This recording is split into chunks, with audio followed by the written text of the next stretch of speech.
Britain certainly feels fragile at the moment with runaway inflation, war in Ukraine and all manner of local difficulties plaguing the UK body politic.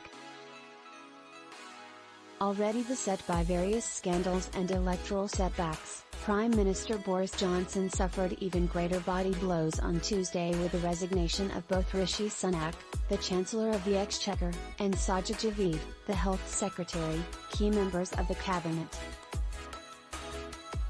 The economy is another thing altogether, despite the dispiriting news about inflation and energy.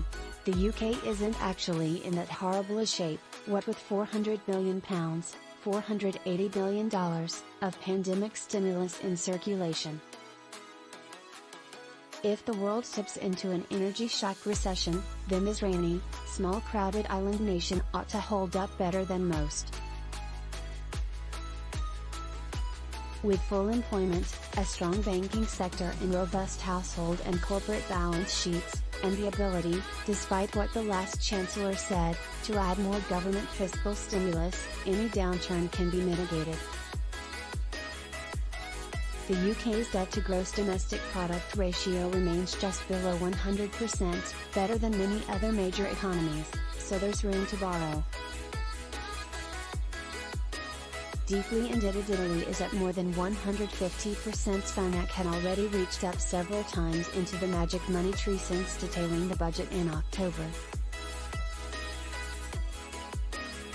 His successor Nadhim Zahawi will almost certainly do so again in any emergency budget to try and steady the ship.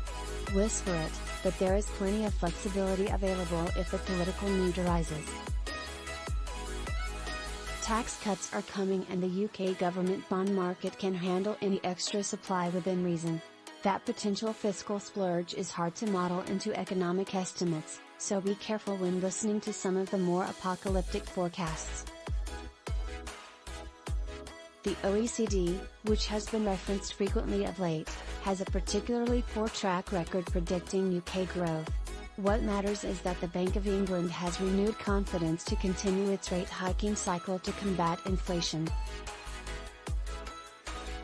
It is in a demonstrably better situation than the European Central Bank, which is still stuck on heavily negative interest rates. Probably the best forward UK growth indicators, the Purchasing Manager surveys, are still above the growth line, unlike many economies in Europe.